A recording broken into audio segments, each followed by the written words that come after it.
got to know you with me tonight.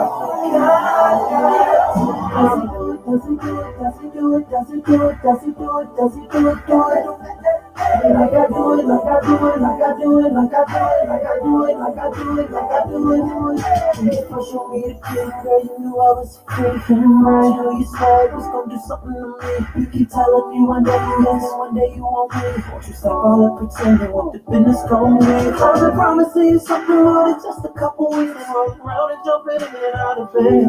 I feel decisions what I need, girl. It's time for you to make it. Why you taking it? Look at me, girl, and tell me what you did. Does he do it? Does he do it? Does he do it? Does he do it? Do it?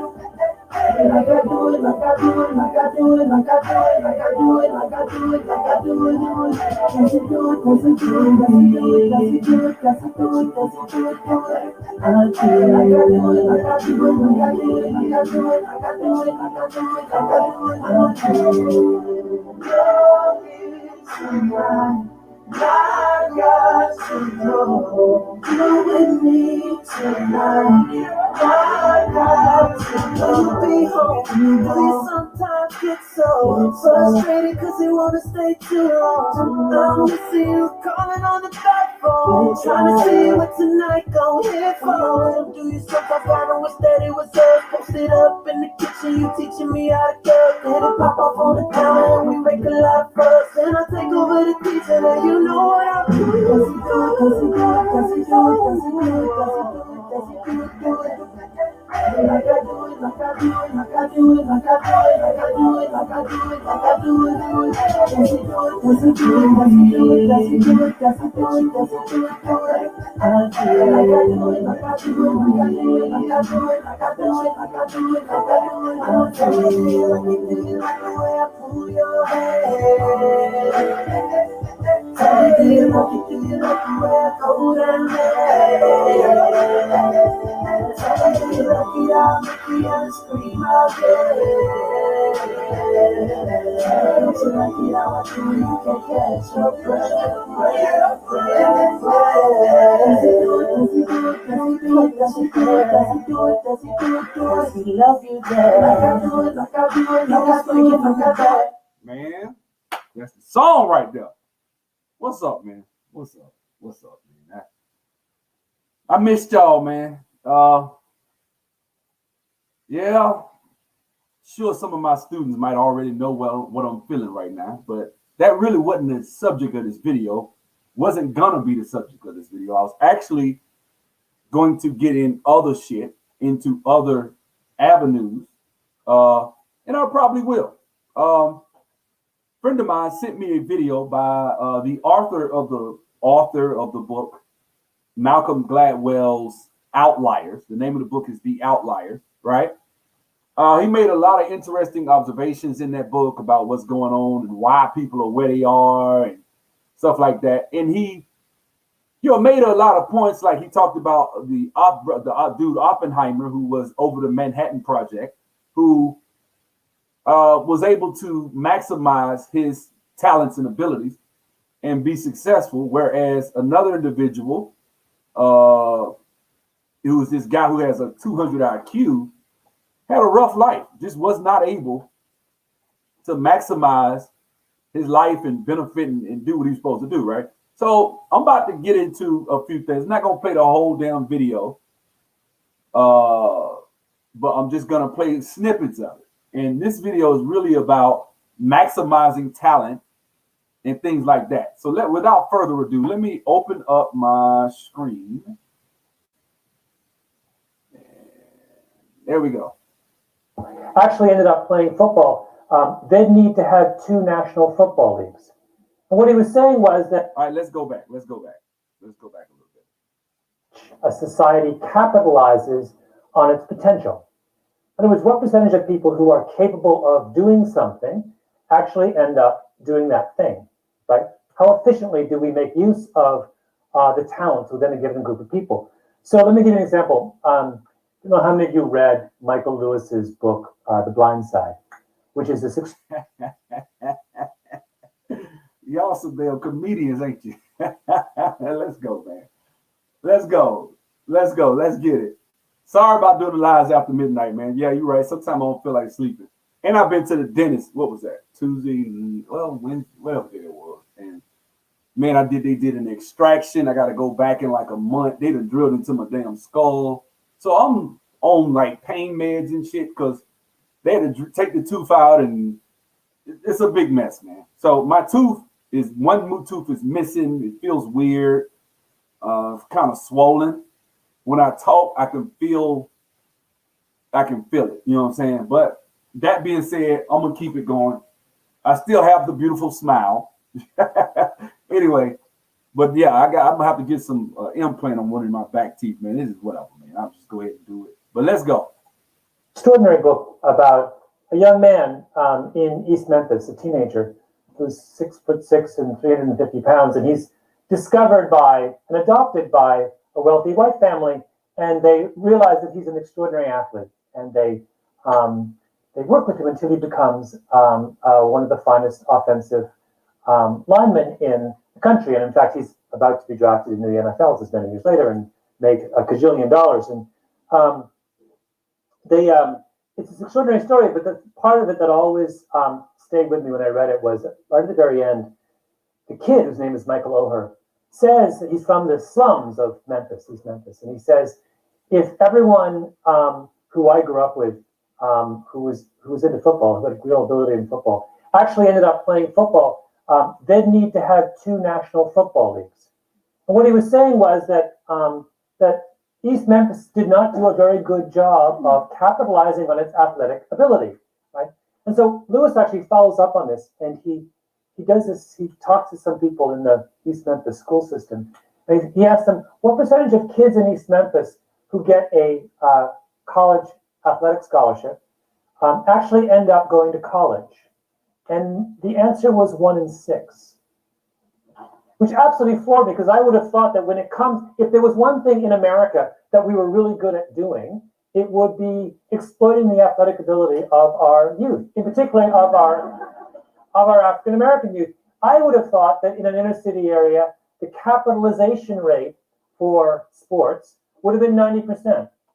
But in fact, what we learned in East Memphis is that the capitalization rate is 1 in 6. It's 16%. Right? So now think about it. If in something that we care about as much as sports, right? There's possibly nothing in American society that we devote more time and attention and intellectual resources to than the maximization of the professional sporting experience. In something that we care that much about, our cap rate is 16%. So how high must it be in things that we don't care that much about? Right? That's a very sobering notion. And it says that as a society, we have an awful long way to go towards properly maximizing the human potential of our members. And so I realized when I thought about that book that Outliers is really about that question. It's about identifying sources of constraints on capitalization rates and figuring out how to remove them.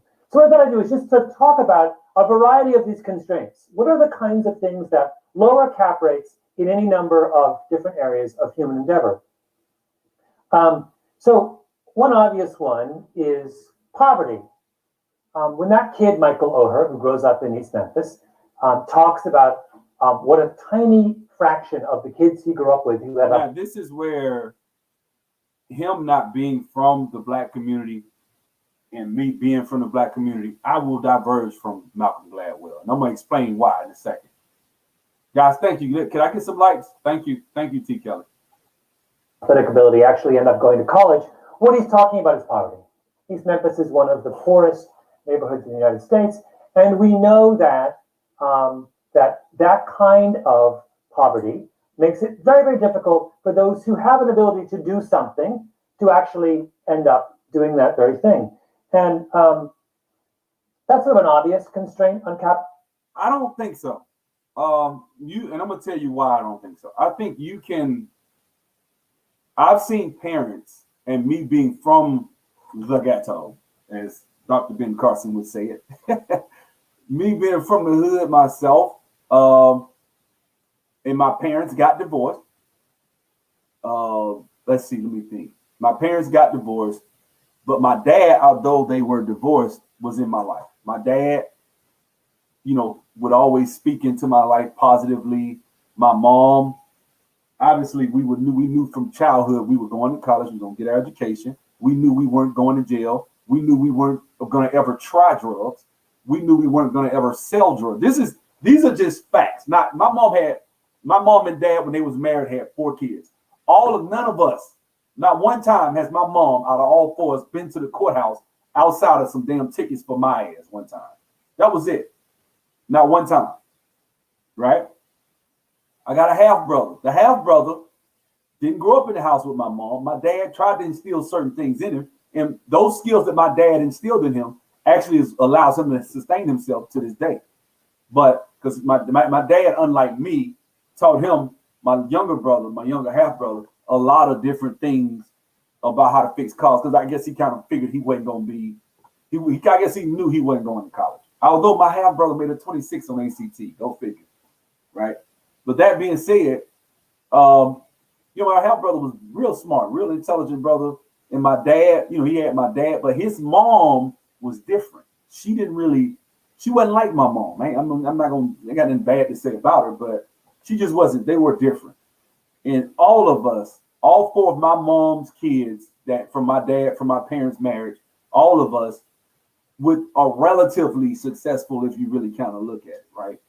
If you call, middle class, upper middle class successful, then that's what all of us were able to achieve. A higher level of financial stability than our parents, right? Which, so yeah, growing up in poverty, they have something called a success equation. And shout out to my homeboy Sean, because he's the one sent me this video, right? We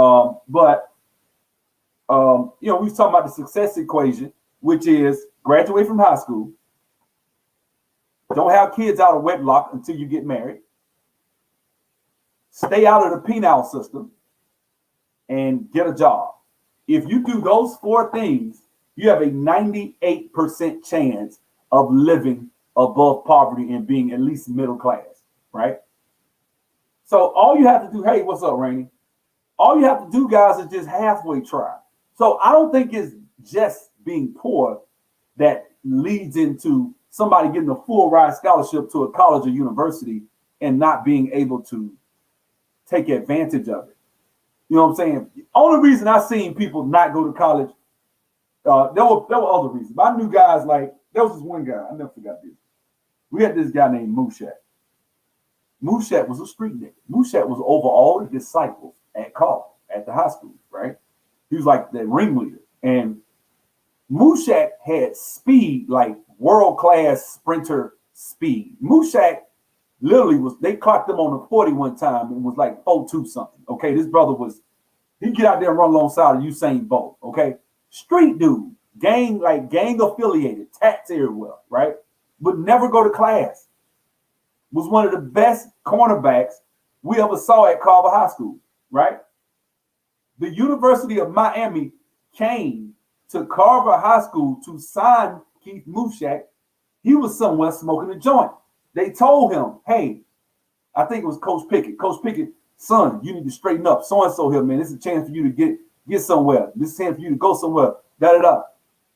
Mushat didn't care. He stood Coach up. They said Coach Pickett was like kind of shed a tear about it. Like he really wanted to help this kid, and he didn't want it. One thing I feel, and I know, when people want stuff in life, you ain't got to. What did DMX say? I'm gonna be that seed that doesn't need much to succeed, strapped with mad greed and a heart that doesn't bleed. Remember, that's DMX, my guy. But that's what I'm saying. He was just saying, I'm gonna go after mine, and I don't need people like giving me all it. Like we always give poverty too much credit. We always say poverty stops people from being successful. And the funny thing about Mushat, while you laugh, while you joking on me, this cat had, everybody in his family had speed. Like he had children. This nigga had probably about 8 kids. All his kids were super fast, breakneck speed, and thugs. Those are 2 things he left to his kids. They're gonna be street and they're gonna be lightning quick. Even his daughters. I think they say one of them ran track. I think she actually did go to school. But they say he had a daughter that ran track, but she was just as fast, damn near fast as he was. Like that type of speed, right? What's up? What's up, y'all? And so the point I'm trying to make is I don't think that black people take advantage of the opportunities that are laid out before them, primarily because I think black people are always telling themselves that there is a such thing as systemic oppression and the system is designed for you to fail. So why would I go and try, right? And a lot of times in life, your attitude predicts your altitude in life. Altitude is how high up you go. Attitude is the mentality that you bring towards something. So the attitude, the energy that you come with. So if, like, for example, I'm not gonna go on a tirade about this. I kind of vented to the students earlier. I had a student who signed up for my course. He paid the $297 a month, which is the monthly fee. And he was always calling me and everything.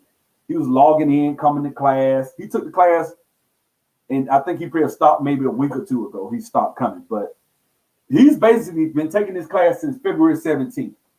Guess what he would do? Every month, when it was time for them to take the $297, he would go and dispute it, right? And I didn't know. He was going and disputing it, and it wasn't through PayPal. It was through just a regular credit card company. So when he did that, what that did was that sent, I didn't know because I got emails because a lot of people are calling PayPal in line and basically saying that they don't recognize Lifting the Veil. I don't know who this is. So, I got a lot of people that's just basically stealing from me, right? Which that's how it is when you run a business with black people. A lot of people, black people patronizing it. They're going to lie. They're going to come in and lie just like they did with my comedy club. Come in, eat $500 worth of food, run up a sick tab, run the credit card, call it and lie and say they don't know who did it, right? That's what they did. And I was fighting people all the time on that until I said, man, whoever got this credit card, don't ever let it be ran again in this establishment, right? But that's what I did. And this brother that was just taking my course was calling, texting, emailing, asking me all the time. And every month, on clockwork, on schedule, the day after it would run, he would file a dispute and say he didn't recognize it. Every month. Every month. My thing is, I can't keep changing my damn check cards. Like, I just ain't got the energy to be changing my checking account every month because it damn near take 2 weeks sometimes to get your card back. It's just too much hassle. Shit, you get behind on shit because you steady canceling shit all the time. Because usually, if I call my bank right now and say somebody stole my card, I would have to get a new card. So I'm thinking, damn, you that determined to steal from me that you gonna cancel your card every month? Like, this is the type of shit. See, so this brother would say that he's probably, I bet you he's one of them systemic oppressed niggas. The system is designed for me to fail. But when you got a black business and a black man in the black community trying to conduct business, what do you do to him? You shit on him. You steal from him. You basically stole. Basically, you treacherous. This is the type of shit that we have to deal with as black people when we go in business. You guys have heard me say this before. When a black person goes in business in the black community, it's like motherfuckers hate his guts and they out to destroy your ass. This is just the bottom line. And I promise you, the nigga that anybody that has that mentality where, and I'm gonna tell you something funny. Like, I knew, although you willing to steal it, that he didn't have the what's the word? The chutzpah or the cojones or whatever to really come in, study, and be diligent and actually obtain the knowledge that he was stealing. So yeah, he stole. He didn't report it. He kept saying that he didn't recognize Lifting the Veil, but he didn't have the intestinal fortitude. You know why? Because he lacks the character. If you're gonna lie on some shit, usually, look, even people that call me and say they want to counsel because they're struggling right now, they got something. At least they had the integrity to be woman or man enough to pick the phone up and call me and tell me. But even if you cancel on your own through PayPal, I don't get mad about that shit if you cancel. Never. I get mad about people that lie and say, I don't recognize this chart. And I ain't gonna say how much, but it's in the double digits as far as the amount of people. It ain't no damn 12 either. Let's put it like that. Of people that just lying. You see what I'm saying? That makes it hard to go into a community. And I'm gonna tell you something, demographically, I hate to say this shit, but I bet you I can bet my life on this shit. I guarantee you, if I was in a white community with predominantly white students, I wouldn't be going through this shit. I know that sounds real fucked up to say. I'm not saying that they're better people, like outright somebody's better than you. But let me explain something to you. Because I used to get mad at Jesse Lee Peterson and all these people. When I used to hear, because I remember Jesse Lee Peterson said black people have low moral character. I was like, what the fuck is he talking about? No, damn, because I took it like he's just saying white people are better than us. No, what he's saying is morally, if I go and look up the definition of morals, let's do a little study, shall we? What is moral? What is the word morals? Moral. Let's see what the definition is. A lesson, especially one concerning what is right or prudent, that can be derived from a story. You said the moral of the story, I get it. Or a piece of information or an experience. Right here, a person's, watch this. This is the good one right here. A person's standards or behavior or beliefs concerning what is and is not acceptable for them to do. Right? So when you say low moral, black people have low moral character, what you're talking, and I can go into the definition of character, we can do that next. What he's saying about morals is it's acceptable for me to call this brother, who's a black man, mind you, call him and talk to him for about an hour one day, right? Talk this pro-black shit on the phone with the brother. I watch the content on your channel, man, all that shit. Then you turn around and you stealing my shit and you steady coming and taking the class. And you know I'm talking about for 3 months, he has disputed every fucking time the shit ran. He disputed it every time. That is low character. And you know what? When you got low morals, you're probably not going to be a diligent student that's going to work hard and get the knowledge. So I ain't worried about you. Because if you're going to lie like that, then you don't have a character and I know you're not serious. You see what I'm saying? This is why you see me on my channel talking about systemic oppression is bullshit. This is why. Ain't nobody oppressing your ass. You oppressing me, if any fucking thing. I'm the one getting oppressed, not you. I'm the one spending money for his ass to have a virtual machine and all that shit. And what is he doing? Stealing every month. That's some, you know how diligent and like energetic you got to be to wait till every month that something runs and then go and quit and lie and get a whole new card. I didn't mean I got to go all that time without my checking account, without, you know, unless he just ain't less shit. Maybe he just fucked up. But see, that's probably what it is. The reason he's able to do that because he fucked up in the game anyway. He probably ain't got no money. And so what he's doing is he's lying anyway because it doesn't make a difference. He don't need his checking account because shit, he probably ain't got but $300 in the account. So it don't make him no difference. He'll go do it, put enough money in there to run it, and get it right back every month. Don't bother him. They stealing. He's lying. He's lying. I wish I knew who the bank account was. I'd reach out to him. Look at these screenshots. Look at these phone records. Look at these text messages. That's the type of shit you have to deal with when you do business. Let's look up character. Because when people say low morals, low character, let's see what they're talking about. Merriam-Webster, let's see. Definition of character, right?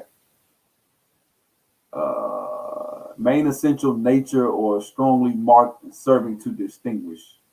Let's see. The detectable expression of active gene. No.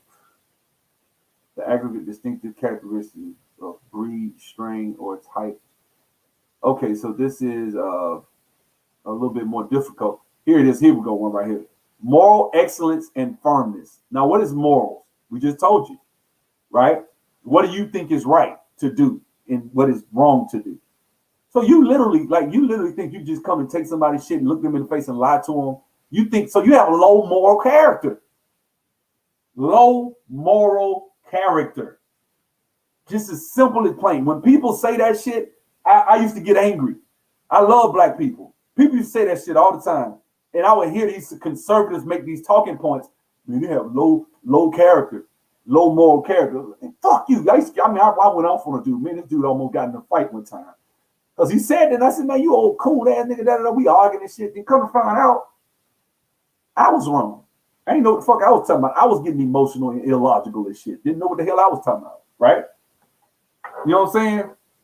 So my thing is, if you have a low character, and look, guys, character isn't just stealing. Now, let's take this a little broader now. Characters, are you gonna show up for work on time? Huh? Character is, are you gonna ride the fucking clock? You come, I mean, it's not technically illegal, but it's still nonetheless. You come in, you ride the clock, you know, all day. I had people come in my comedy club, clock in and walk outside, and steal 2 hours of time every paycheck. I would go and pull their time. They got hours. I'm like, no way in hell, his ass. We only open on Thursday nights. We were open for 8 o'clock. Motherfucker coming in and log in at like 3:30 sometimes, 4 o'clock. I saw people doing it because I'll be there cleaning up. They'll get there early. Yeah, man, I'm just here, man. I ain't doing that. I turn my back. They done logged in. I catch them like, man, what you doing? You trying to log? You trying to clock in? No, man, no. You stealing. You stealing, right? Like, it ain't just stealing, but it's also like not just riding the clock. It's shit like you don't show up for time. You don't show up on time. Or you, I don't know, have a child and try to wiggle your way out of paying for child support. Come on, talk to me. You got a child, but you don't feel like, man, I don't pay no damn child. Let's see what the average child support payment in America. Let's see what it is. Well, I'll be damned.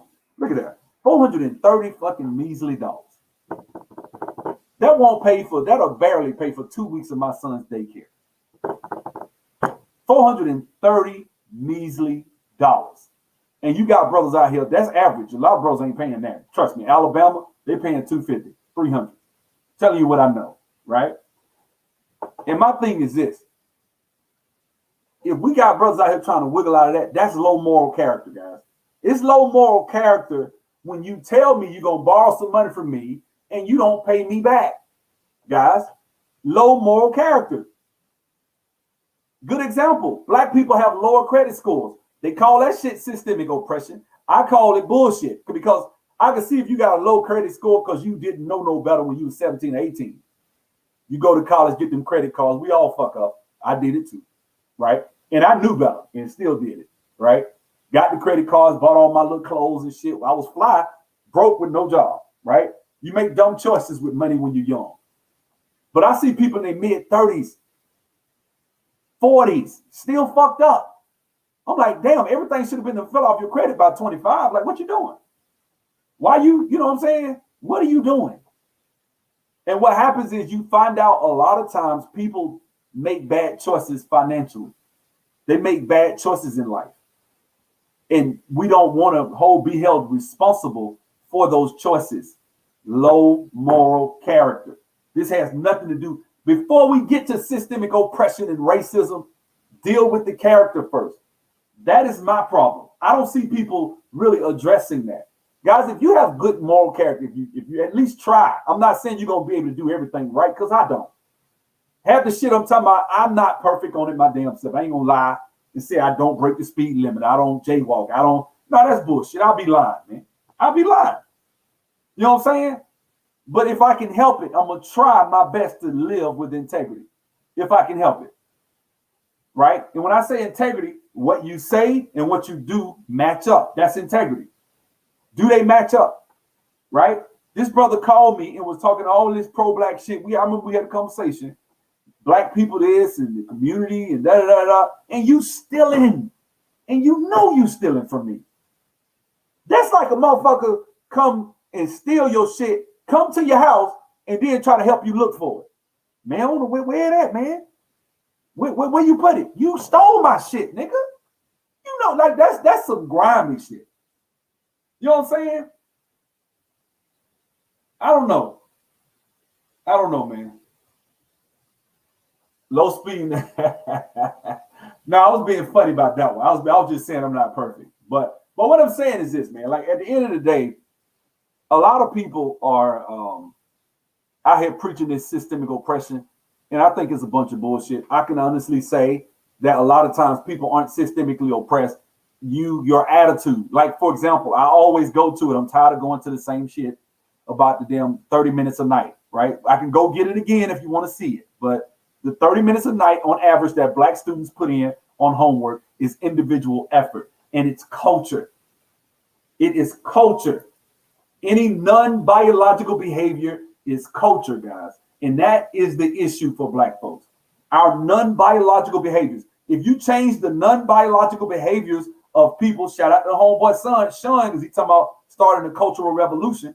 He's trying to get, he was talking about doing some website or something to try to address this type of stuff and just changing the narrative of what it means to live and be a black person in America, not to be a street nigga, not to be a tough guy, not to say that, hey, you ain't a real nigga if you didn't get it out the mud. You ain't a real nigga unless you grew up with roaches in your cereal. I ain't never had no damn roaches. We grew up without money. I ain't never seen a cockroach in my damn cereal, ever.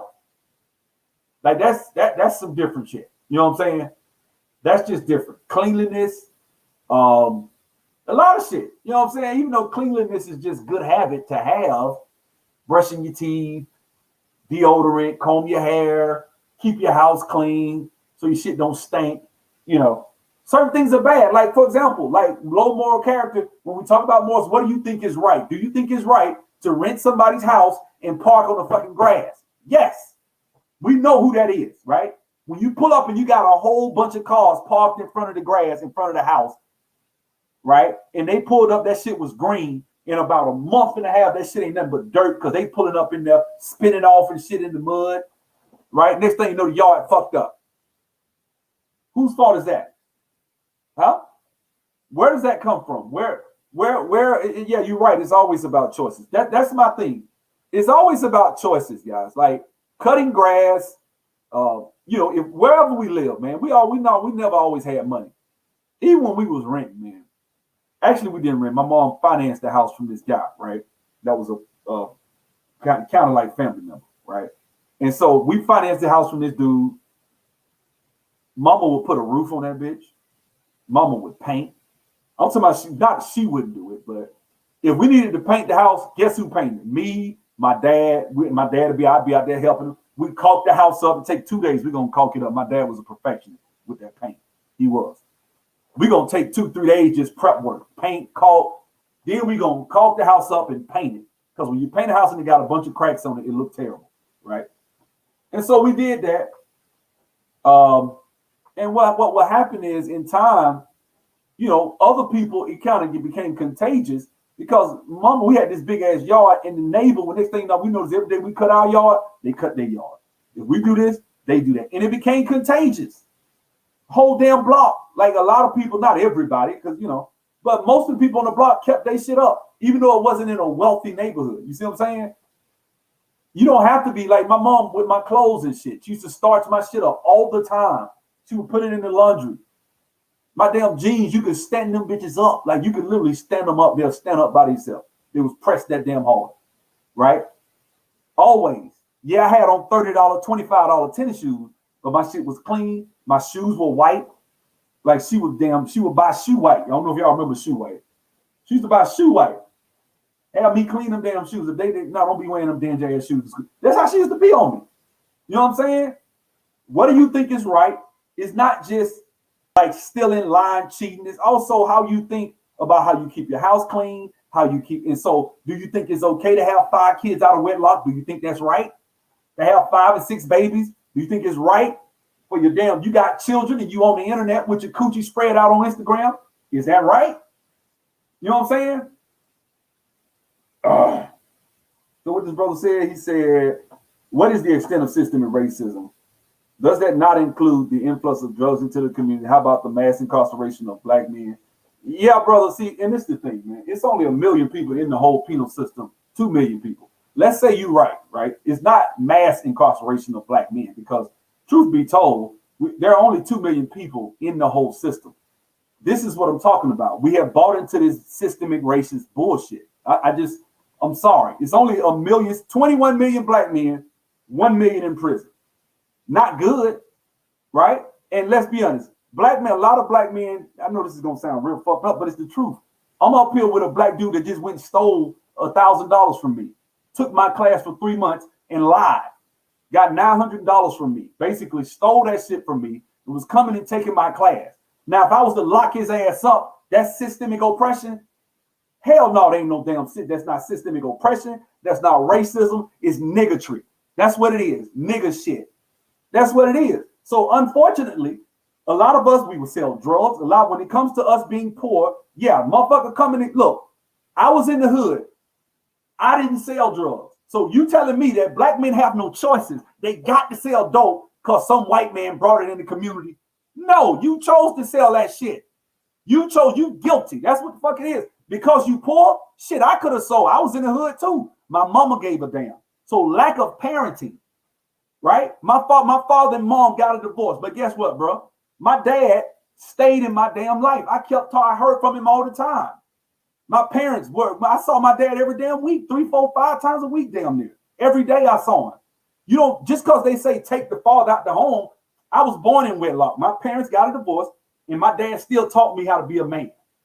None of that shit. Nobody told black men not to raise their fucking kids just because somebody bringing up. That's just like right now, motherfuckers don't want to work, right? You got people I'm talking about HR jobs paying $25,000, $30,000, right? $35,000. Motherfuckers would rather stay at home, right? And we blame the government. We don't blame ourselves. Now, am I saying we not, that shit you talking about drugs and some of this shit? I don't even look at mass incarceration and gentrification. I don't look at all that shit. What I look at is COINTELPRO. See, I'm for reparations, bro. But I'm not for weak motherfucker. I'm not for weak black men. I'm just not. Like, we gonna stand up and be leaders and do what the fuck we supposed to do, or we gonna keep crying about weak ass racism all the damn time. I ain't got room for black folks like that. I don't. No disrespect, bro. I don't even know you. I'm not even coming down. All this ain't that you. But right now, I'm not gonna sit up here and listen to nobody tell me that it's not our fault. It's not our fault, man. They did this. They did. What's up, boo? What's wrong? Daddy, What's wrong? can you open up my book? Yeah, but bring it to me. Okay. I'm not gonna sit up here and just let somebody tell me that it's all systemic oppression and racism, and that's why they're in prison, mass incarceration, taking the father out the home. You ain't have to leave. No, show me what somebody came and made the dad leave. No, he left. Well, they don't need me. She got the check coming. You still gonna be a dad. They ain't got shit.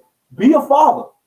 When you talk about fatherlessness, children are still getting born though. So you still fucking, you still having kids. I don't know, man.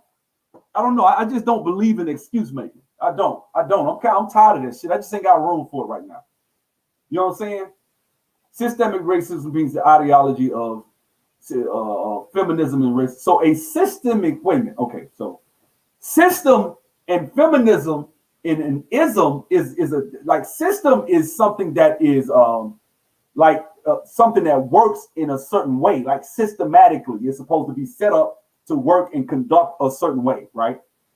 Feminism is an ideology that you buy into. These are two different definitions. And racism is an ideology as well. So when you say systemic racism and try to sweep feminism under it, I can say, yeah, I think they did. You've heard heard me say on my channel. I've said, yeah, the government came in with the CIA with Gloria Allred and what's the other chick? Gloria Steinem. All of them came in with racism, bell hooks and shit like that. And they did this shit on purpose. I will even give you that, bro. I will say that shit was on purpose. But what are black people? Children? Are we this is where I'm at right now. You see, we got people that don't give a fuck about us in politics, right? So my thing is, if they don't give a damn, what's going to be the answer? How are we going to fix this? Right? It's about solutions. What's going to be answer? What's going to be the answer? The answer is never going to be that we're supposed to somehow call it like so let me, because I like your brother, what's his name? Barricade Garage. He's like, the height of your mentality is victimhood. Like, it is. You will never be equal to the white man because your ideology is that the black man is somehow the white man is somehow the height of your mentality. Like, I can only become successful if the white man validates me by saying that, hey, I oppressed you. That's still asking a motherfucker to do something for you, to say something or to acknowledge you. When I'm saying, man, fuck that, man. You fix your own shit. Be excellent. Make the motherfuckers beg you to give you a job. Make them beg you. Shit, man, we need somebody. Especially right now when motherfuckers don't want to work and want to sit at home. Shit, you show up right now and you bust your ass and work hard, man, you'll be a damn manager. They'll love your ass right now. Because niggas want to sit at home. Because we don't understand Machiavelli. We don't understand Machiavellian principles being executed. When you just paying motherfuckers to sit at the house, That's Machiavellian, at its finest, man. It just is. Right? Here we go. Shout out to everyone who doesn't like me. Sabido Dante.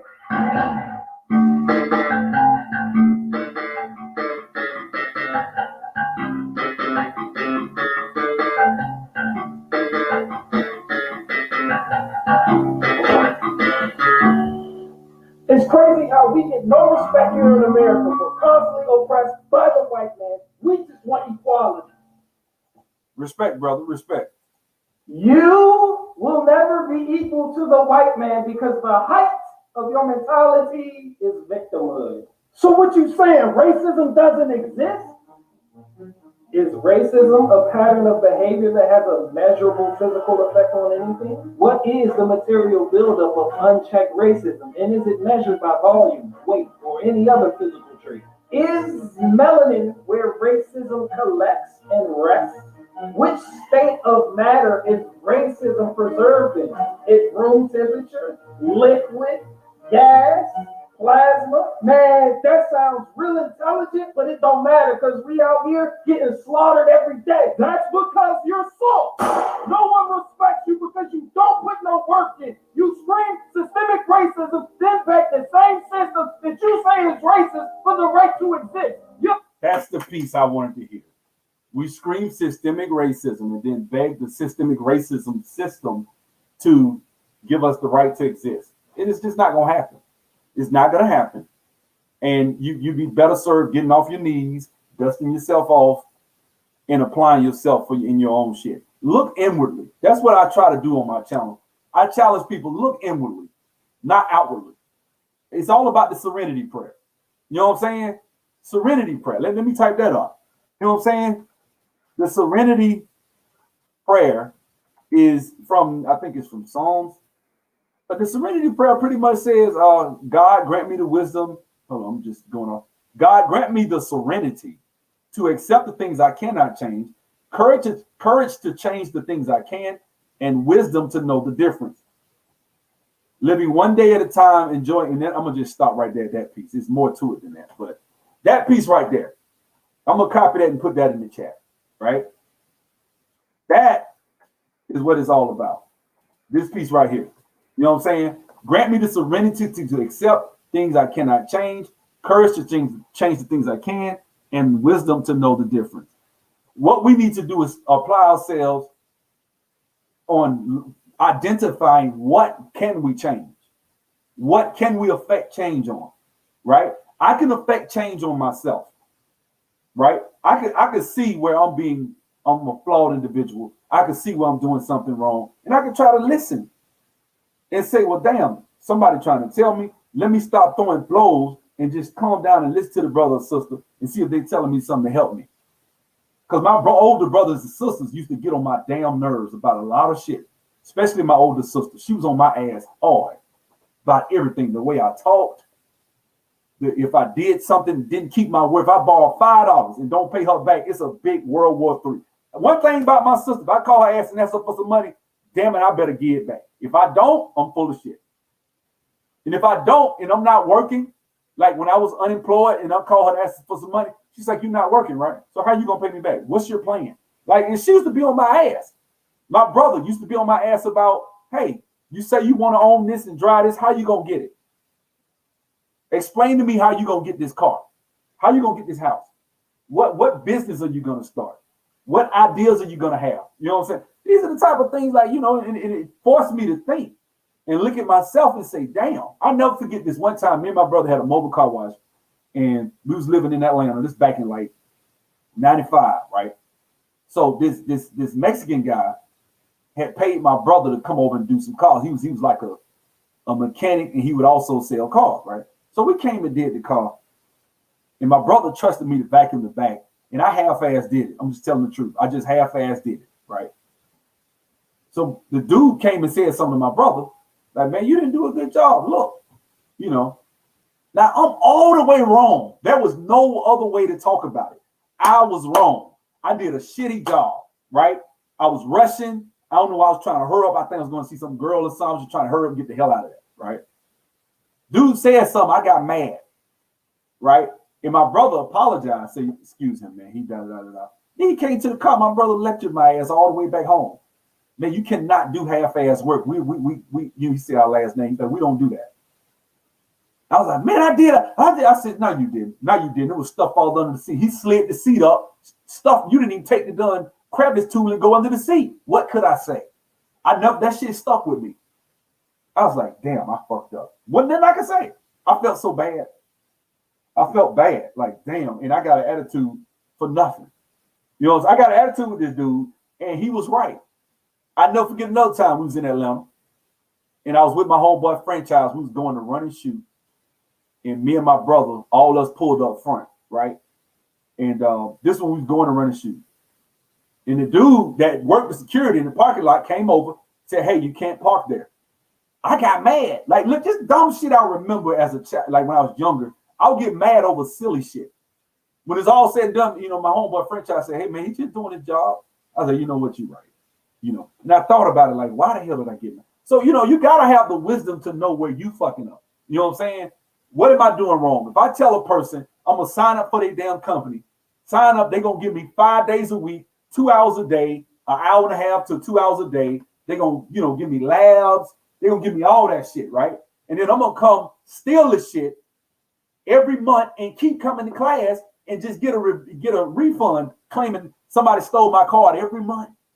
Every month now. You know what I'm saying? I'm saying somebody stole my shit every month. You lying.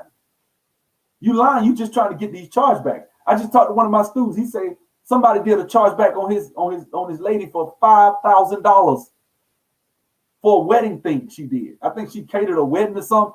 And this dude went and lied and got the whole $5,000 back from PayPal. $5,000. PayPal will always get a customer. You got a 99% chance to get your money back from PayPal if you're a customer. And that's the thing. So now I got to start getting people in contracts. And I don't want to do that. I mean, it's no locked in contract, but it's if you cancel, you can't go back and be reviewing lying, talking about somebody stole money if you didn't cancel. When you cancel, that's it. You cancel. And that's cool. Call me, let me know. And if it runs again and I don't turn it off, guess what? It ain't on you. It's on me. You see what I'm saying?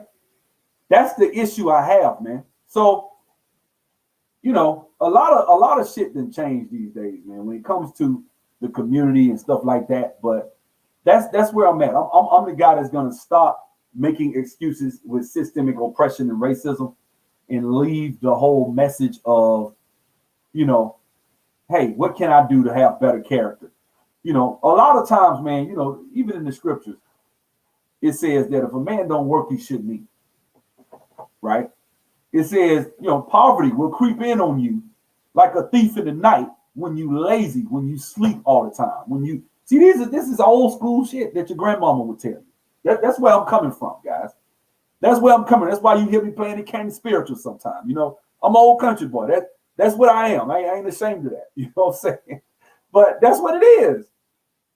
You know, poverty comes in on the lazy people. Like if you lazy and you ain't doing what you're supposed to do, you will wind up being. What's up, Jamal? Hey, boo. Where'd you go? Where is it? Why didn't you bring it? No, you cannot. You can't play until tomorrow. You know why? Friday. Today is Thursday. But you said when? No, I didn't. I said Friday. You know that. You can't play it till tomorrow. No games during school night. Sorry about that, guys. But yeah, he is scheming. Anyway, but you know, like I said, man, you know, the Bible says, you know, poverty will creep. Go read Ecclesiastes. And just look at what he was saying. You will wind up poor if you lazy.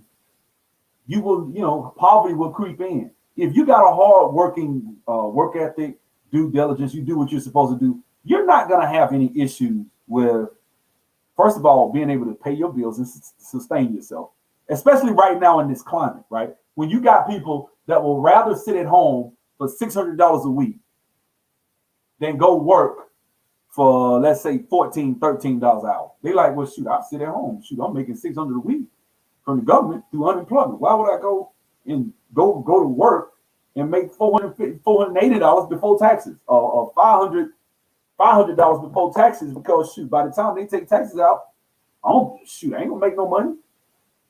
You know, that's how people thinking. They're like, shoot, I can get $650 a week. Direct deposit. Lazy. And I'm gonna tell you something. When someone gives you something, they strip something from you. If you want the white man to give you equality, he's stripping your humanity from you. He's stripping your if you want the white man to give you equality, he's stripping your dignity from you, to be honest with you. Dignity. Let's look up the definition of that word. Like y'all know I'm a definition brother, right? I like to know exactly what we're talking about. What is the definition of dignity? Let's see. Dignity. Let's see. Definition, right? State of quality of being being worthy of honor and respect or respect. The state or quality of being worthy of honor or respect. A sense of pride in oneself, self-respect. Guys, dignity. What does it mean to have dignity? If someone has dignity, it means they are worthy of respect. Now, let me ask you this. What did Malcolm X say? I'm going to go to Malcolm X right quick. I'm going to let Malcolm tell you why you're not worthy of respect if you come with some of this stuff we come with. I'm just being straight up, right? I'm going to go to Malcolm X on Group Economics. Now listen to this and tell me if Malcolm ain't talking that hot fire like he always did. Listen to this. Listen to this.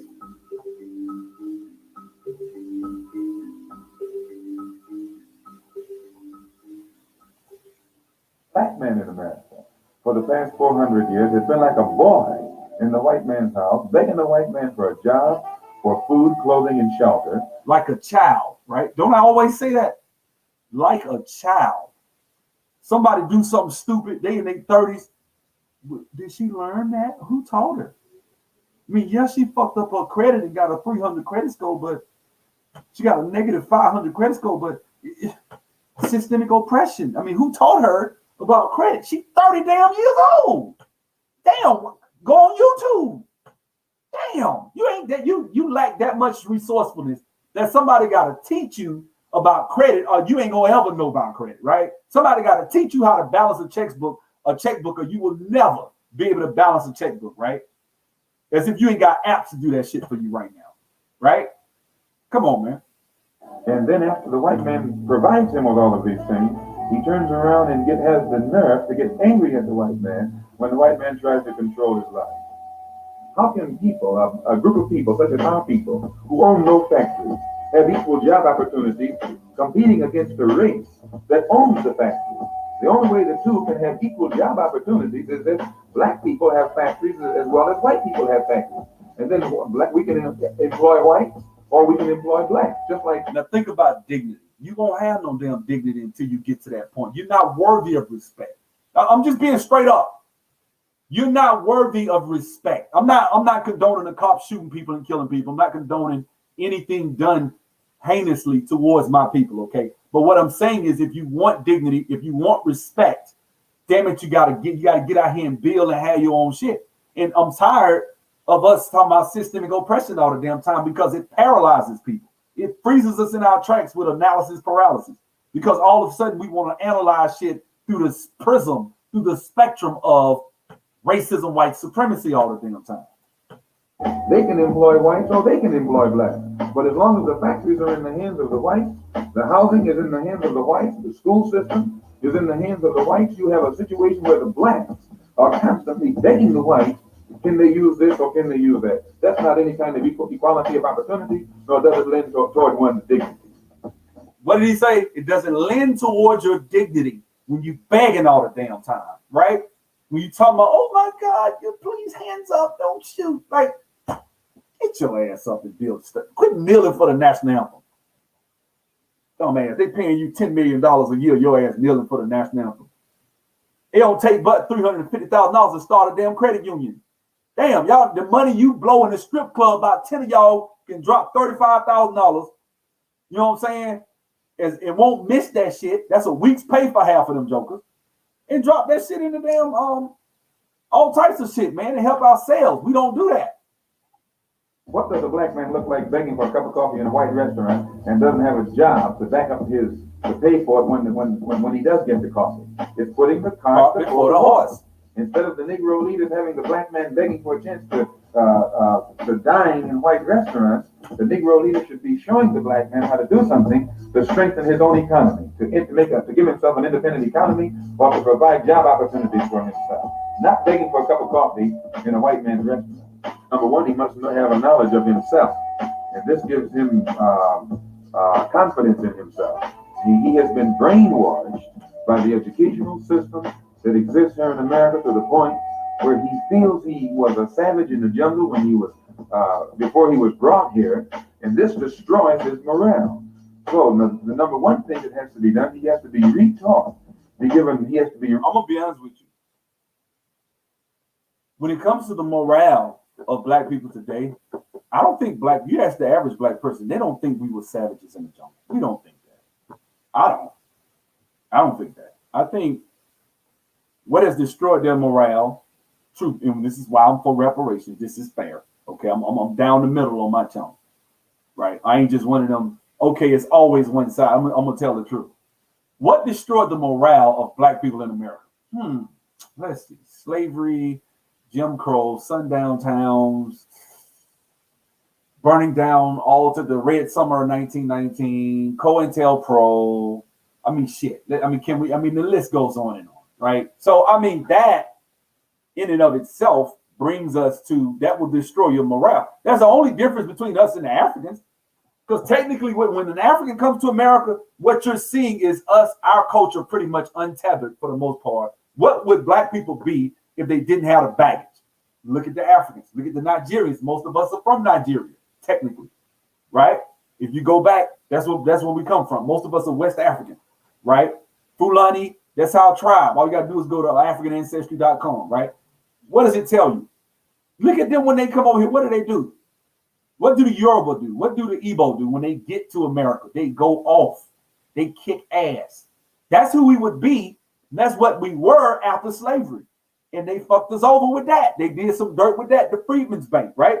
So I'm for reparations like a motherfucker. Because a lot of this shit that you see me on here bitching about is because of that. So I'll be the first to tell the truth. I'm not going to just say that, but I'm saying snap out of it. I'm not going to let you waddle in. It's like you've been raped and you want to sit, oh my God. Like, okay, you've been raped, but you free now. You out. I'm that psychiatrist a lot of times. You need a psychiatrist. Somebody say, snap out of it. Yeah, okay, but you got the rest of your life ahead of you. What are you going to do? You're 15 years old. What are you going to do? You got unrealized potential. Are you going to live up to your potential? Capitalization, right? Re-educated and made to know that he's a man like anyone else, and then he can stand on his own 2 feet like others. Then it's the black man, the black leadership, who has access to all of this money and has all of these degrees today, can't use his talent, his know-how to set up business opportunities, job opportunities, housing opportunities for the black people, the same as the white leaders have done for white people. Then I don't think, let's say you're right, and I'm not even going to argue with you and say Africa gets treated better than what. Yeah, they probably do because they don't have the culture we have, right? So yeah, they probably look at them completely different than they look at us. That's not why they're successful though, and I know that's not what you're saying. They're not successful because they're successful because of their culture, not, you know what I'm saying? Not because of, okay, they're not African American and they're not a part of our culture. They're successful because of what they do. I don't think white Africans get full, like you see all these kids, these African kids getting accepted into Harvard, Yale, Dartmouth, Cornell, Princeton. You get what I'm saying? You see that, MIT, Stanford, you see them getting in and you like, well, damn, white folks like him? It ain't that white people like him. He bust his ass. Culture. It's not just upper class, bro. It's not, fam. It's not. I know a lot. We love to tell ourselves that, and I'm not trying to go at you, bro, but this is just literally what we tell ourselves as African Americans. The only reason Africans are successful is because they come over here and these are the rich Africans, right? Every African from Africa ain't from Nigeria and wealthy, okay? I see Africans working at gas stations and they kids kick ass, right? I see Africans coming over here working in a damn factory, washing dishes, cooking from Senegal. and their kids were going to Lamp in Montgomery, winning awards, getting full ride scholarships. I had a friend, Nagadeth, Mangi Fee, right? I used to hang with the Senegalese every day, Wolof, my homeboy Cal, Muslim brother. Me and him was tight. I need to call him, I ain't talked to him in a while. African brother, out of New York, he had another friend, Yaba. Yaba's from Senegal, right? These brothers came over here. I used to go to their house. They got an air mattress. I'm telling you what the shit is. They had a fucking air mattress and had that bitch in there for like 3 years. They ran an African braid shop in Montgomery. But before they did that, they worked at Applebee's and they did 65, 70 hours a week washing dishes. Him and Yaba saved up their money. 2 African brothers bust their ass. Now they're failing at home because they do like we do. And now that part I do agree with you. They do fail at home, but they don't have human capital. So in a country where there's low human capital, you'll have that type of corruption. You'll have that type of shit going on, right? They have a brain drain in Africa. So just because they're failing at home, I'm telling you, just like us, when you see, if me and you, Spectamonious, if I saw you in like another country and you hear me talking, where you from, bro? Oh, because I was in Brazil. I played ball in Brazil. I've been over Dominican Republic. Whenever I met a bunch of brothers in Ethiopia, I met brothers in Kenya, I met brothers in London that was from America. And whenever we see each other, we linked up. Wasn't none of that, oh, you old country ass Bama nigga. Wasn't none of that shit. It was, oh, what's up, bro? Where you from? Oh, yeah, sure. I hung out with brothers in London. They're from New York. They just go to London just to hang out on the weekend. We over there hang out. I went over there to Piccadilly Square. We hung out. You know what I'm saying?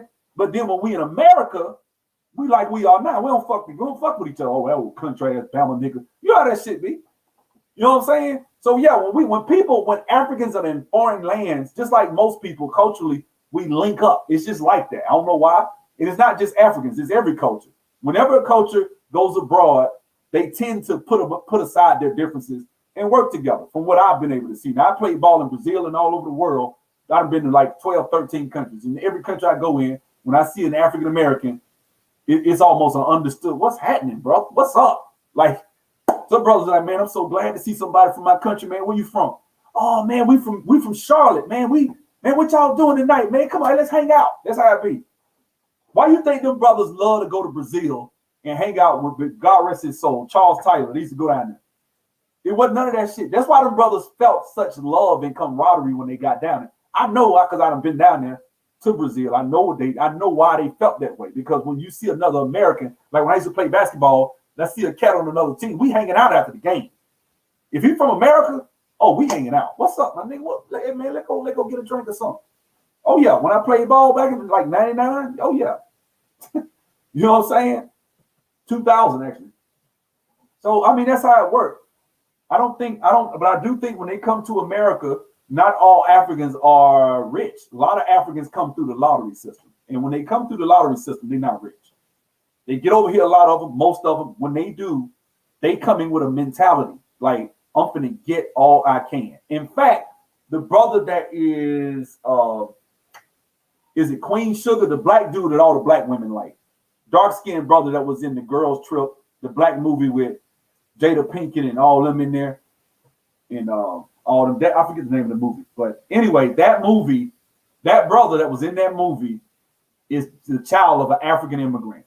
His mom was single mom, raised them, and she bust her ass. And she told them they got to work hard and they're going to do this and they're going to do that. And whatever they wanted to do, that's what it is. I know too many African people personally that I used to really hang with Africans because I had been to Africa. So I went to Africa like in 02, 03. So a lot of them, I would link up with them. They, oh, you've been to Africa? Yeah, we would talk. We get into conversations.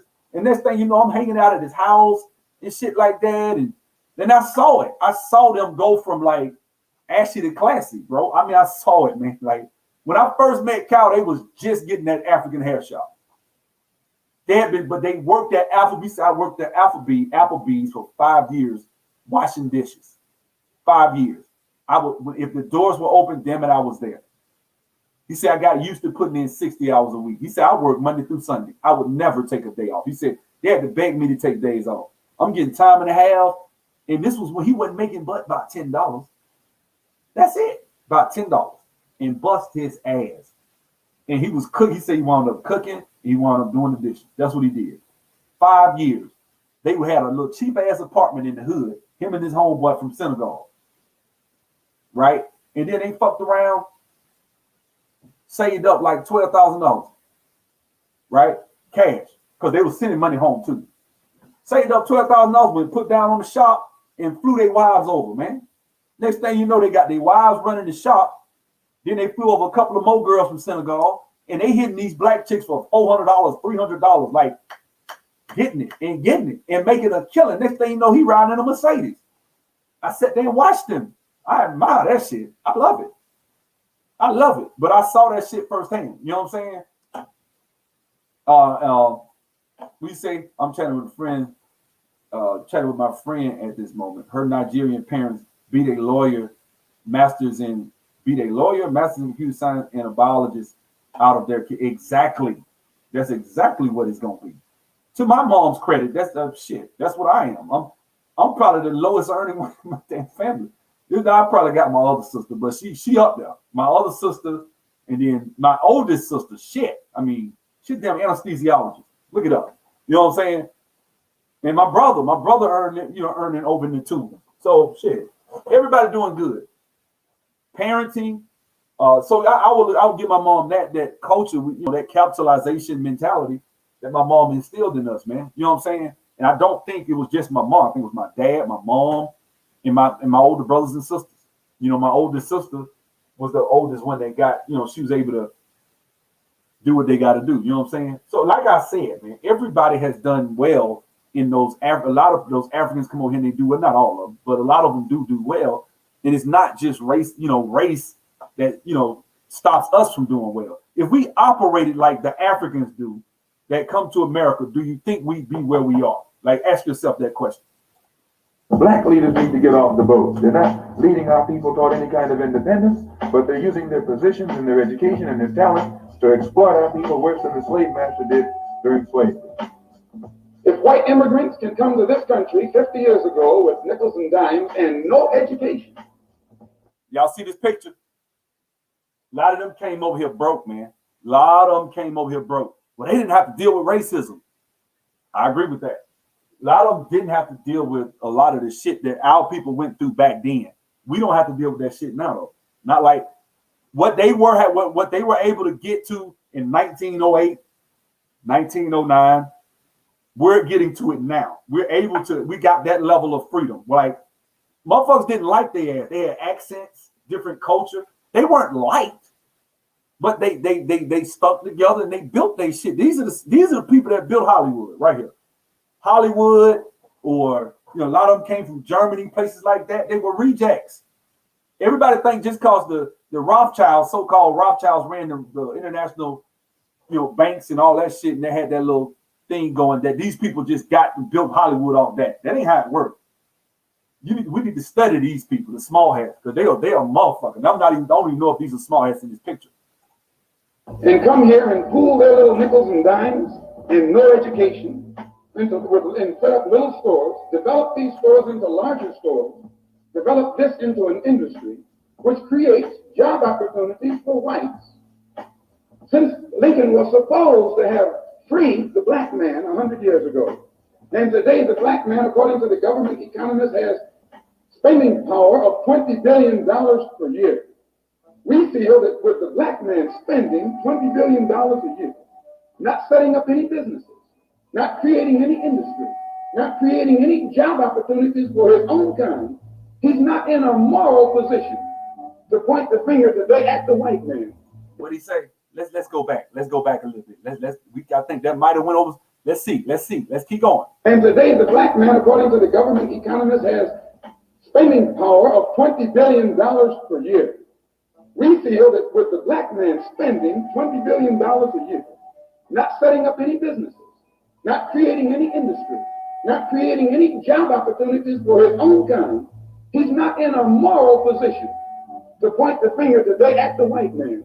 No businesses, no, we can't provide jobs to other races ourselves. We're not in the moral position to point the finger at the white man. Come on, Malcolm. And tell the white man that he's discriminating against him We're not giving him a job in factories that he himself set up.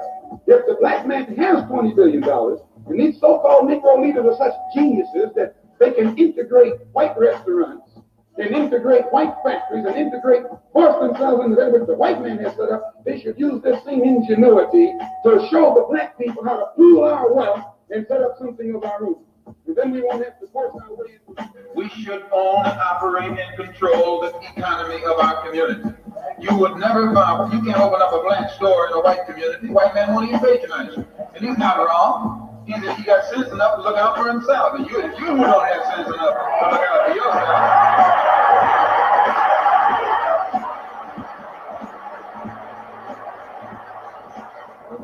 The white man is too intelligent to let someone else come and gain control of the economy of his community. But you will let anybody come in and control the economy of your community. Control the housing, control the education, control the jobs, control the businesses under the pretext that you want to integrate. No, you're out of your mind.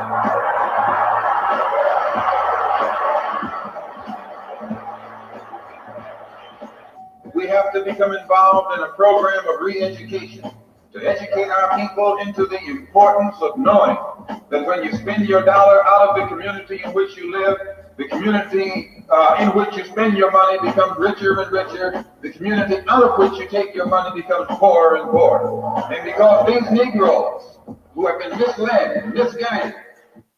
Bob Powell, what's the name of that documentary? Because I definitely want to see that. You know I'm going to do an expose on that. Please tell me the name. Just kind of type anything that jar your memory, brother. Please tell me the name of that, because that needs to be talked about. A documentary about an African father that worked 3 jobs so that he could send his kids to college. 3 kids, a doctor, an engineer, and a lawyer. Come on. I'd have seen that shit a bunch of times. Daddy's sweeping floors and shit. That's how it be.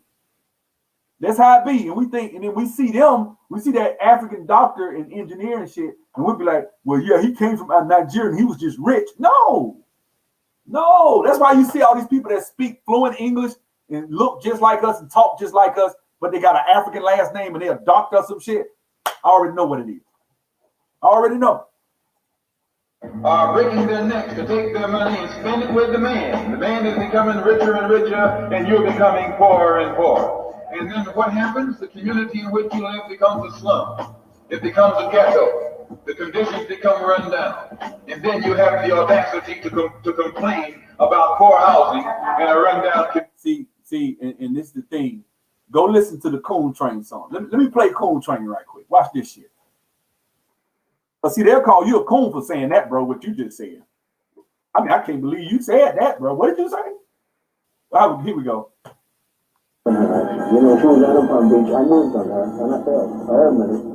I did try and fuck her. She was married. She was married. And she was married. And all of a sudden, I don't know what that is. That's horrible. But let me go. the coons are coming.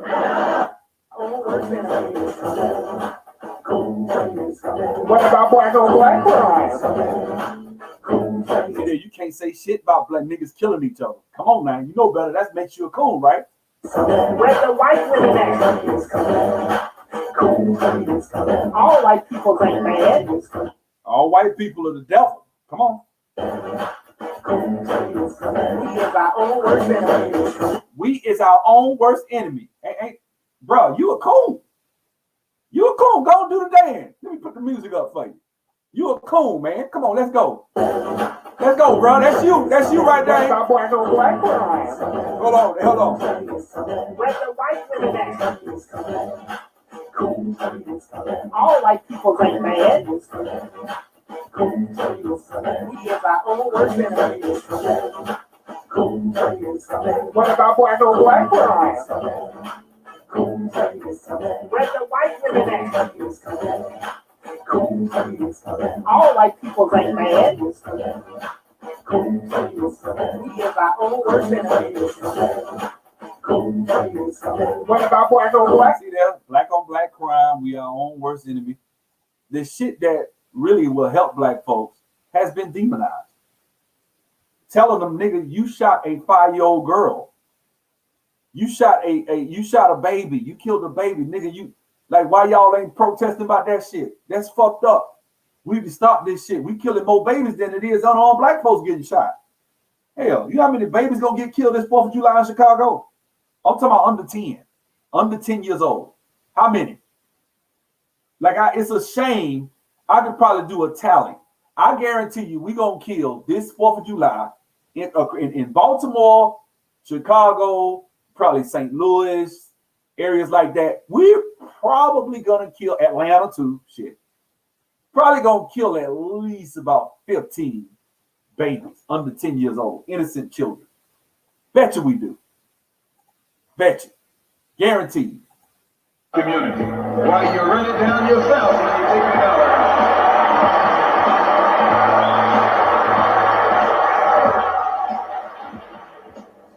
And you and I are in a double track because not only do we look, hey, bro, I'm telling you, you a coon, man. Maurice Speaks the Beast, they gonna coon you out, bro. Better be careful.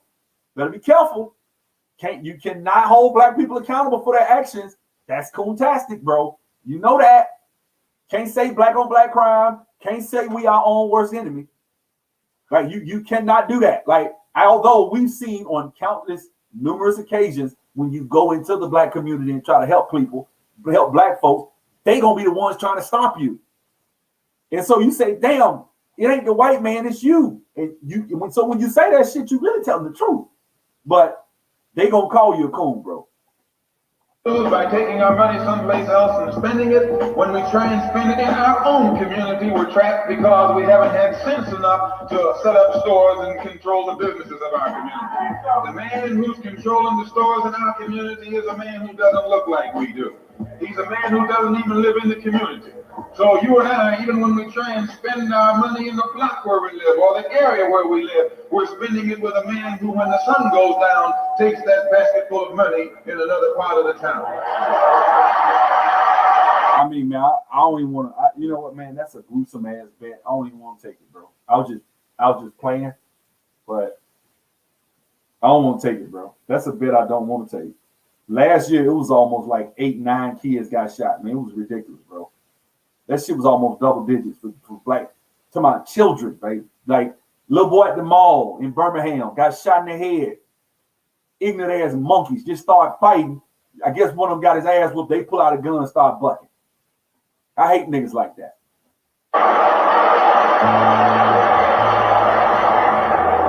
So we're trapped. Oh yeah, I love that show. Love it. I love it. I watched all the Jason Whitlock, that dude.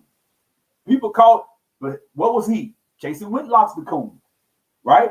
Because Jason Whitlock actually said something about Black Lives Matter, and he went at your boy early, and they called him a coon. Well, Jason Whitlock knew what he was talking about.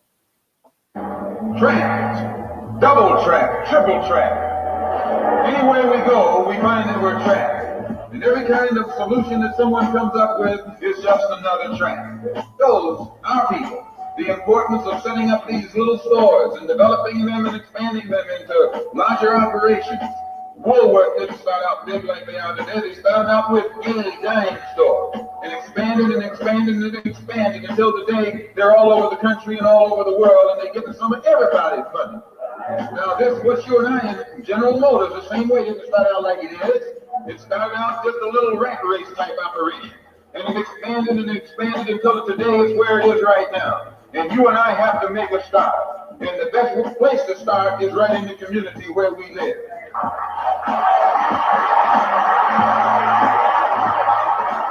So our people not only have to be re-educated to the importance of supporting black business, but the black man himself has to be made aware of the importance of going into business. And once you and I go into business, we own and operate at least the businesses in our community. What we will be doing is developing a situation wherein we will actually be able to create employment for the people in the community. And once you can create some employment in the community where you live, it will eliminate the necessity of you and me having to act ignorantly and disgracefully boycotting and picketing some cracker someplace else trying to beg you for a job. See, we don't have that type of stuff going on no more, man. You know, they say that only about 5% of black people actually agreed with Malcolm when he was living. 95% of people agreed with Martin. Now, it depends in what way? I mean, because if you're talking about just going out there and taking up guns and killing, then I'm trying to win. I ain't trying to just go out there and make a damn moral statement while we sacrifice our lives. I'm not for that. But if you saying just just let people walk on you and just shame them, nah, I ain't with that either. So it's a happy medium somewhere. He's had to come up with something. So so I see it, but most people, they were being honest, probably felt like we didn't want to sacrifice our lives or whatever. It is what it is. Malcolm was my guy though, but I talked about Malcolm Gladwell and what happened with him and what he was saying, and most of the stuff we ignore and we kind of go back and forth about and don't really pay attention to is the stuff that really vexes me. Like when it comes to economic empowerment. Economic empowerment is the answer for a lot of our problems. I don't think that we're going to get any type of pity. So when you tell someone that they're systemically oppressed, a lot of times they become paralyzed because they're thinking system. When I think of a system, let me give y'all another analogy. Like I always like to share screen. I like to draw diagrams and shit. So let me draw a diagram. Let me see if I can get this open. Right here you go. So I'm gonna draw a diagram, right? Let me share my screen. Right. All right. So when you talk about systemic oppression, right? So you got this dude. I'm just gonna draw a circle. I ain't finna do no damn stick figure no more, right? So this person here, that's you, right? And you got a system of systemic oppression, right? So the system might be, this is an obstacle that you face, right? And that's probably not a good analogy. It ain't damn near insurmountable, but in our minds, that's what, I guess so. I'm talking about what we see in our mind. When you think of an obstacle, you might be like, okay, in front of me, I see this. Then I might see this as an obstacle, right? I see this type of obstacle. Then you might see this type of obstacle, right? But in black people's minds, what they'll see is this. They'll see shit like this where they just don't see a way out. They just, man, this shit like this, man, why even try? Because how we going to get past, this is what they talk about, right? And this might be, I'm going to give each one a label, right? This might be the basics, like education, right? This right here might be, I don't know, access to capital. I'm going to just do a dollar sign, right? So a dollar sign for capital, right? To start businesses. This might be, I don't know, credit, right? This right here, though, racism and white supremacy in a white man's heart, right? So what we think is, okay, so this is the one we bitching about. Now I can fix all this shit here. But you thinking, man, I ain't gonna. This is what we see in our mind. This is what. So when you talk about systemic oppression, right? When you talk about this type of stuff right here, what it does is it paralyzes people. It just does. You know what I'm saying?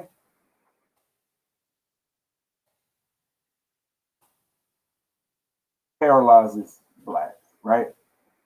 Because what happens is we get in this situation and we're like, well, shit, why even do my education? Why even get this? Why even get that? When shit, he ain't gonna let me through. I don't know how I'm gonna get past this is insurmountable. And even if you get, I misspelled white, but hey, shoot me, right? Even if you get past the white man and you somehow lucky and you get past this, shit. I mean, you got to deal with, it's just the whole idea of, the boogeyman that is like colonization of, foreign lands or something, right? This shit right here, if I thought like this, I would blow my fucking brains out. You know what I'm saying? Yeah, I just would, because this shit is insurmountable. What you're looking at, like I would feel that way. I would. So what does this black person do over here? What do they do? Let me show you what they do. Let me show you. What this black person does is they don't even give a fuck. They don't try, right?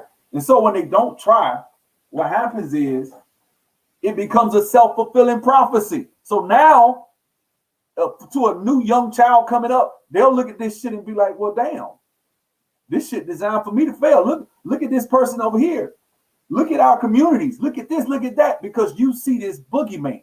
Now, let me give you the other analogy of what really is going on. I'm going to show you, right? So you got the education. It's hard work. It's going to be, let me be controlled a while a little bit. So you got education. Let me put this back, right? You got your education, right? You get that back. That's going to allow you to earn more. So hold on. So once you earn more, you'll be right here. You'll be a little bit bigger, see? So yeah, you ain't got no education. You can't really apply. So now you got, okay, so now I got a good education. I'm talking about a good damn education. I ain't talking about just a damn stupid ass degree, right? So you get this education over here. You get your little degree, whatever. Let's say electrical engineering, right? You get your education from some college or university, electrical engineering. You work for Lockheed Martin, right? Lockheed Martin, electrical engineering, or you work for Raytheon or some shit. $95,000 a year, right?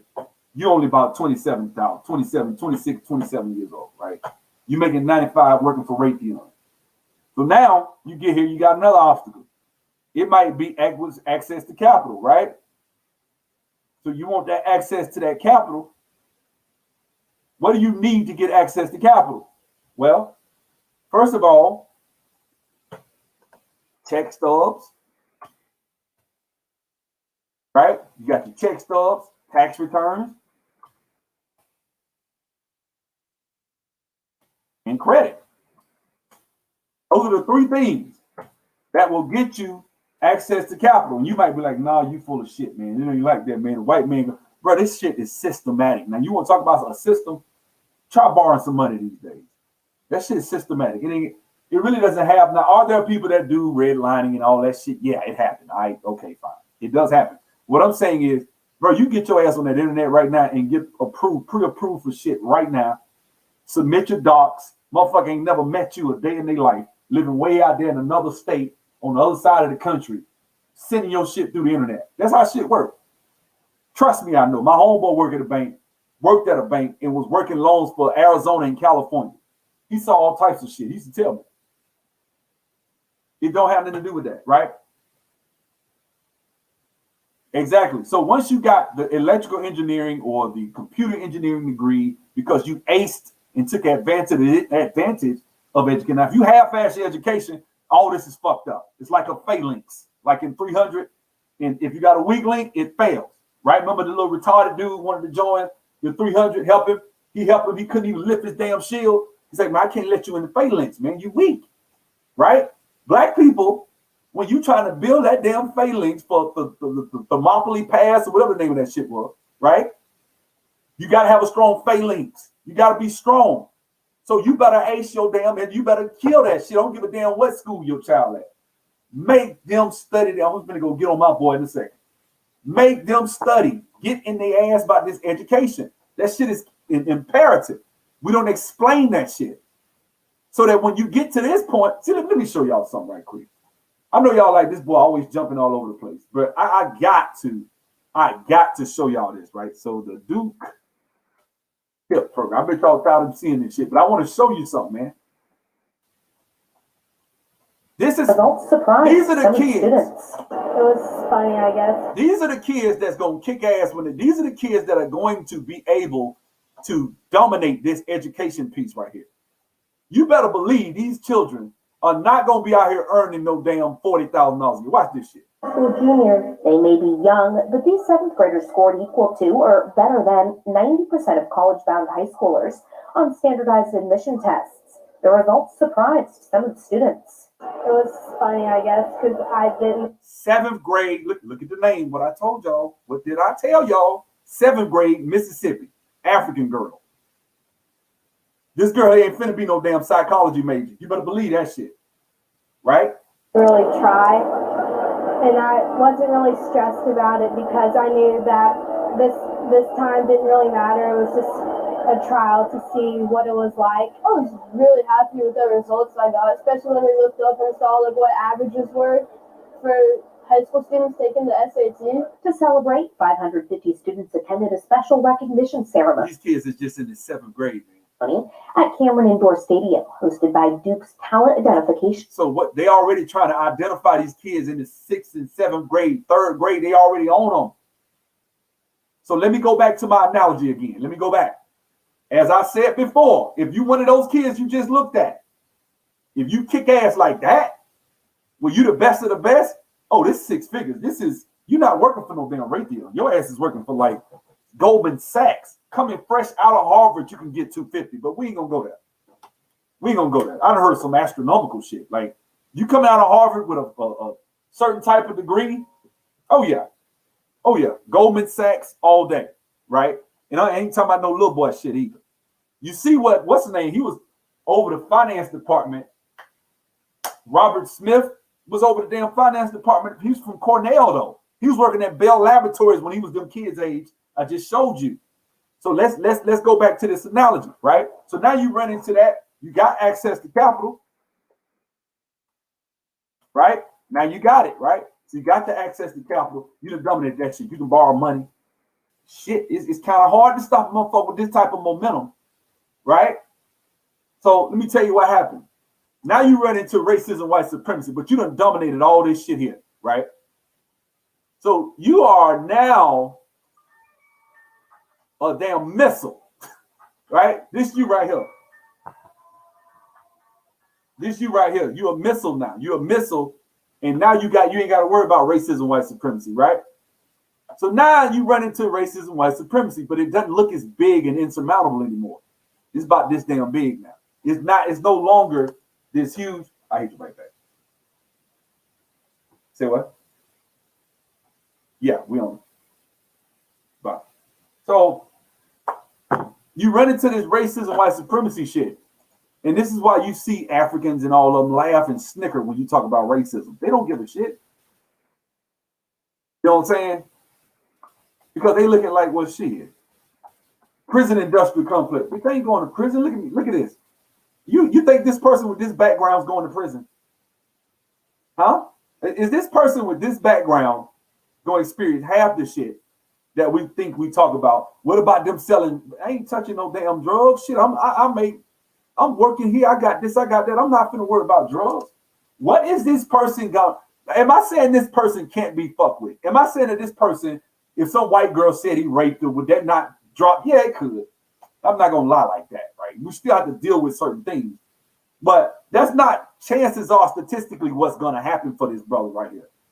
What's gonna happen to this brother or sister is they're going to succeed like a bullet. They're going to succeed and hit their target and be what they want to be in life. And when you come talk to this person that's African or whatever, or wherever they're from, they don't believe in that shit, or they've been brainwashed and they still believe in it. And that's a whole nother video.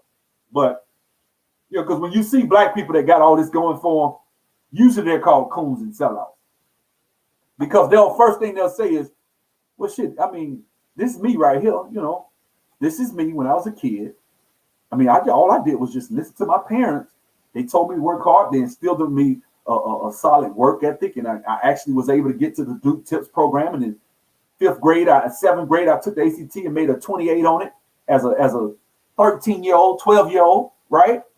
I was flown to Duke University. They were trying to identify my talent. I was already entered into a registry. I started getting letters from colleges and universities wanting me to go and do all types of co-ops and shit as a 7th, 8th, 9th, 10th, 11th, 12th grader. By the time I graduated, I was getting offered so many college degrees because I had a 28. I got a full ride. I selected the college that I wanted to go to because I went on a visit unofficially to a lot of these colleges because they paid me to come see them. They recruited me. That's who they want. MIT want kids that make a 28 on the ACT at 12, 13 years old. That's who they want, right? Because my parents made me work hard. This person's not going to understand. When you come talk that racism shit to them, it's like Chinese. They're like, what the fuck do you mean racism? What is that? Right? What? White super? What? So wait a minute.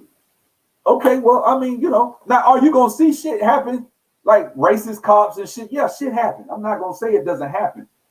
You know what I'm saying? But tell me somebody working for Goldman Sachs making $150,000 at 24 years old. Man, the world is their oyster, man. You know what I'm saying? And I bet a lot of us like, well, man, shit, that ain't hard. Well, shit, then you getting out work then. So shut the fuck up. Shut up.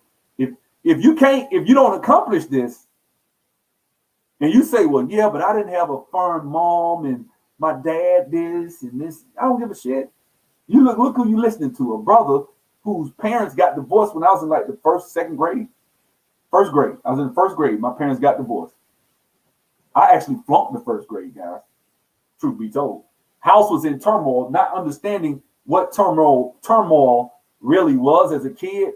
Dude, when we was doing my homework by candlelight when I was in the first grade, because shit got that fucked up. Like, it was that fucked up, like, real bad. I can tell y'all some stories about shit I went through. No wonder I flunked the damn first grade. They didn't have a stable home environment at the time because my parents got divorced at the time. There was a lot of shit going on. You know what I'm saying?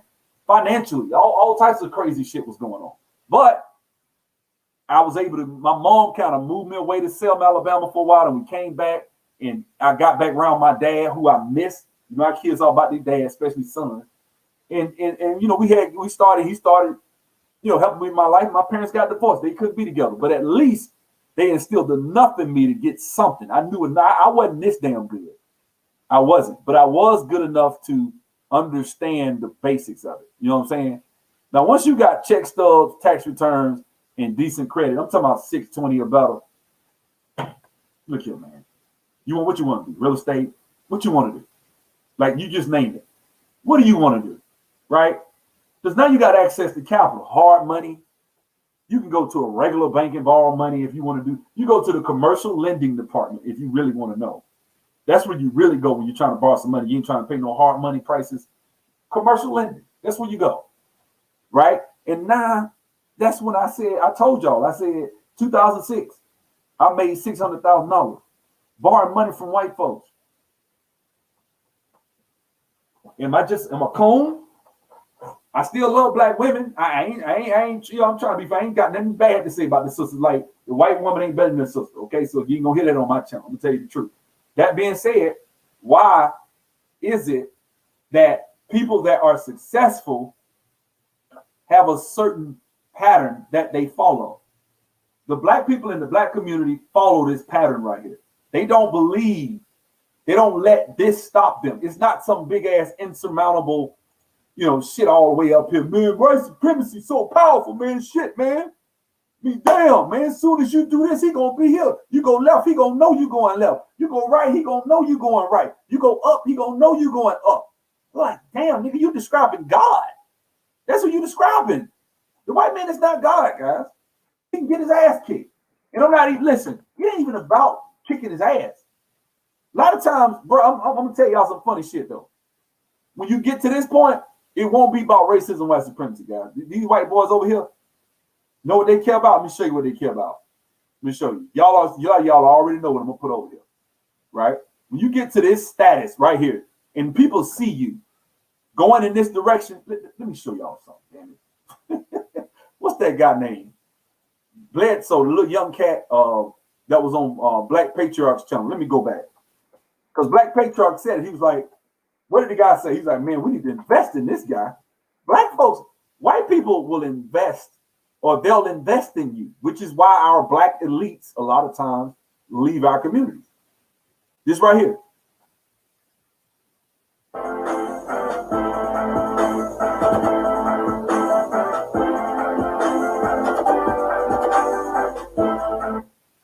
So Technologies.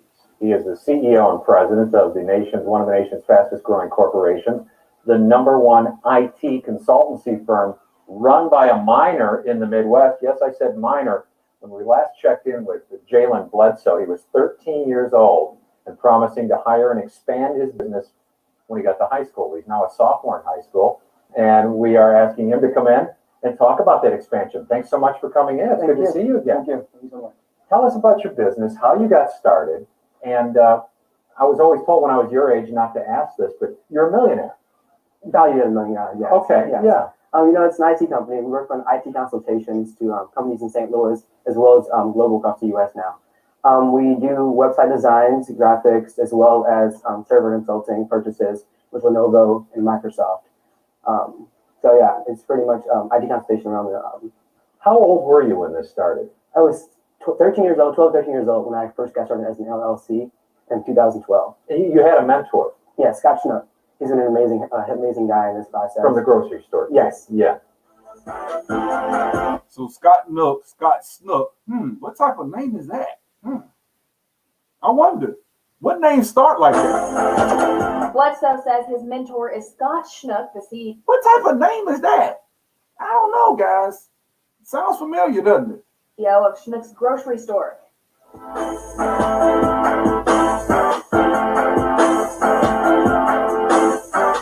And what information did he give you in a nutshell that helped you get this start?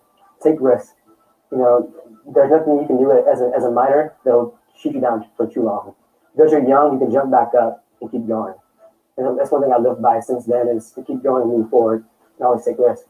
Well, you do what you know and you love what you do. And you're also working with another entrepreneur. You've got a big event coming up. Yes, it's Trip Start Day by Independent Youth. We're speaking at SLU on September 23rd, and it's a peer-to-peer mentoring program where we have 14 youth entrepreneurs from around the country. Lachlan Johnson, she did Flip Out. She was on Shark Tank a few years ago, actually. Adele Ann Taylor, nonprofit entrepreneur, hotel project with a few hotels. I call it Check-in Mobile. Check into the hotel from your phone and use your keys and use your phone as your key as well. Hey, Randy, we should invest in this guy. Hey, Randy, we should invest in this guy. What did he say? We should invest in this guy. They know, man. I'm not even, this is not a on the white man's tip. Like, oh, the white people got everything figured out. No, I'm not saying that. But I'm just saying, man, like, when you get over here, guys, it's about one thing and one thing only. Bring. And you go into it. So now this isn't an obstacle. It's a target. It's something you want. Now, are there going to be racist white folk? You still going to run into them. But like I said before, ain't no racist white man going to stop me from doing shit. You hear me? Everything I've ever wanted to do, I was able to do in America. I wanted to model. I wanted to do a fashion week in New York. I did it. I wanted to play professional basketball. Didn't play in the NBA. Didn't have the talent. But I played professional basketball. I wanted to own a comedy club. It was a struggle financially, but I did it. Right? Wanted to flip houses and be wealthy.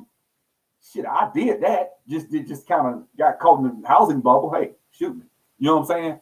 Everything I've ever wanted to do, I was able to accomplish. And my son's going to be way worse than me. Way worse. And he's going to get called arrogant. He thinks he's this. He thinks he is. You damn right. Brothers, if you have a son or daughter, people should call them arrogant. Not like that they treat people with this condescending ass energy. But the reason that people think they're arrogant is because they're so confident. Where you get all this damn confidence from? You think you can do anything. Don't you know white supremacy, nigga? I never forget, I was at Tuskegee. I'm finna go, but I'm gonna tell this story. So, Matt Tuskegee, it was weird. This shit is weird. I'm arguing with this brother. This brother has a 4.0, never made a B in his life, okay? Brilliant. James Griggs, electrical engineering major. He was an alpha. Good brother, right? Love the Lord. Good brother. He had a sister that saw him in college, and she was on it. Like she knew she had a good man, right? So the sister, she was always hanging with him. They was in a real good relationship and shit. I think when they all graduated, she went off and worked, and he kind of went to University of North Carolina and got a PhD in electrical engineering. So I know his brother's making about 3 something right now. Because he one of the sickest brothers out there, like highly intelligent brother, right? So I'm talking to him, and I'm talking to this girl, Naima, or whatever her name was. She was Najee's daughter. Najee, the jazz musician, Najee, she was his daughter, right? So, we talking, and somehow we got on the subject of goals and life and success, right? And, one thing I liked about Tuskegee, a lot of those kids at that campus, everybody wanted to be successful. Like, being at that college, it's like who's who of a lot of kids have grown up wealthy in wealthy situations. I mean, your dad is Najee, okay? So you grew up with money, right? Man, I'm up there talking to the sister, and she was like, well, she said this. She said the white man is only gonna let you get so far in America, right? I said, are you serious? She's like, yeah. White man, and I told her, I said, look here, man. I'm like Joseph, guys. I'm like Joseph in the Bible. I don't care who in charge. I'm like Joseph or Daniel. I don't care who in charge. The God I serve, this is what I told her back then. I was really like that, like really saying a lot of that. I said, the God I serve ain't finna let nobody stop me. The only somebody gonna stop me is him and me. It's gonna be either my selfishness and my pride or something I might not do that makes me fail. But no white man is gonna stop me from being successful. And Greg, the dude that had that 4.0, brilliant, I knew he was gonna be successful. We always knew that. He said the same thing. It was like I couldn't believe it. I got in a serious argument with them. Like we didn't speak for a couple of days about that shit.